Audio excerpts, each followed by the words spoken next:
Round 'em up. McConnell, Lucero, and Farley were once again stuck together in a narrow tech room between two interview rooms.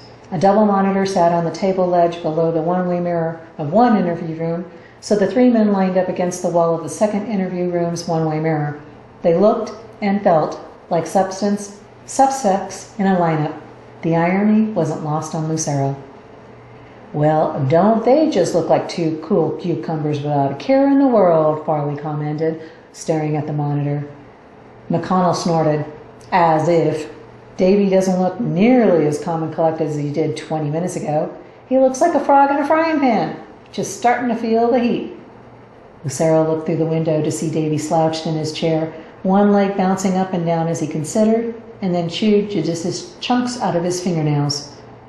"I think I'll go see what Mr. Jones has to say. Farley, you go get Mr. Taylor's statement. I don't think he's anywhere close to being a possible suspect, but he could have private info on his partner that might be helpful." McConnell's voice was clipped and short. "I'm going back to my office. Buzz me when you've got a statement from either of them. Tell IT to have the videos ready to review in the war room, and let me know when you have an update from Wilkins." "When is he coming back? Is he moved in with that girl or what?" Farley didn't try to hide the disdain from his voice. Lucero shot him a withering look. "He texted me. He's going home for a few hours for some actual food and sleep. He'll be here by 3 p.m. She's awake, weak, and still in a lot of pain, but she's getting around on her own. He said she kicked him out." Lucero couldn't help but chuckle. "Oh, gee, how nice of him to let someone know. Of course, he wouldn't contact his partner to let me know." "Farley, seriously." Lucero opened the door, a parting shot to Farley over his shoulder. "When was the last time you checked your texts?" He heard Farley fumbling his phone out of a pocket, followed by a mumbled, "Oh." Lucero was glad that Wilkins was finished babysitting Miss Campbell, though. Farley's wasn't the only voice, just the loudest in a growing chorus of questions and comments circulating around the station. He quickly cleared his thoughts and opened the interview room door after a couple hard raps. Davy nearly jumped out of his chair. The two loud knocks on the door had startled him. He knew it was intentional. He settled back in his chair as the door opened and Detective Lucero appeared from the dimly lit hallway. "Mr. Jones, I am so sorry about the delay. Thank you for being so patient." Davy huffed. "Let's just get this over with. Cliffy and I are supposed to be on vacation. Trust me, I am well aware of what you and Mr. Taylor's plans were. As Officer Farley had told you, we are getting information from owners of red convertible cars." "Why? What's the big deal about red sports cars? About 5,000 people in Houston probably own red sports cars. You bringing in all those people too?" "You know I can't discuss specifics of the case with you." "Fine, I don't care. Ask your questions so Cliffy and I can get out of here." "Don't know why you couldn't do this after we got back." Lucero tried not to laugh. Davy was nothing if not predictable. Lucero was reasonably sure neither of these guys had anything to do with it, but until they got more solid, like a license plate or face captured on CCTV or recorded by a helpful citizen, interviews would have to be conducted. "Tell me about your schedule, Mr. Jones. What's your typical day look like?" "Like what? Depends. Sometimes we sleep in, sometimes we're up before the birds. That's the nice thing about opening your own business. You can do whatever you want, like deciding to go on vacation." "Right.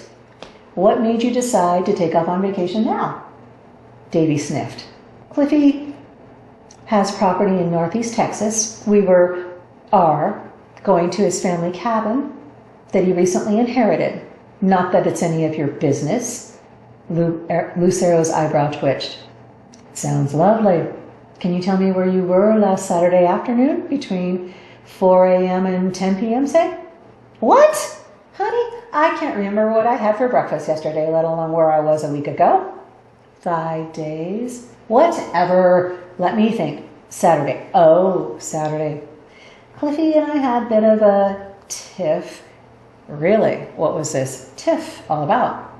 Davy scowled at the detective. "None of your business. You wanted to know where I was last Saturday? I am answering your question. I was at the shop. I was rebuilding the model cars display. I didn't go anywhere that day. I had to mind the shop because Cliffy had to help with his mom. Although I guess that was a lie. She was already dead. But that's what I thought he was doing, so I was home at the shop all day. I can prove it. I have receipts from that day's sales. Cliffy and I have separate logins on the register, all internet connected. QuickBooks interface, impossible to manipulate, even for a genius like me. Our bookkeeper is the only administrator on the account. In case of an audit, any other days you want to confirm on my schedule? I haven't gone anywhere. Neither of us have been anywhere in weeks, which is why Cliffy and I were going on vacation. I get it, Davy. You want to leave. Well, you're free to go anytime, of course. If you leave without answering all of my questions, I might look a bit suspicious. If you take my meaning. Oh, I take your meaning all right. Like I said, I've got my shop receipts. Proof positive. I'll give you our bookkeeper's contact info. I would text it to you now, but you took my phone.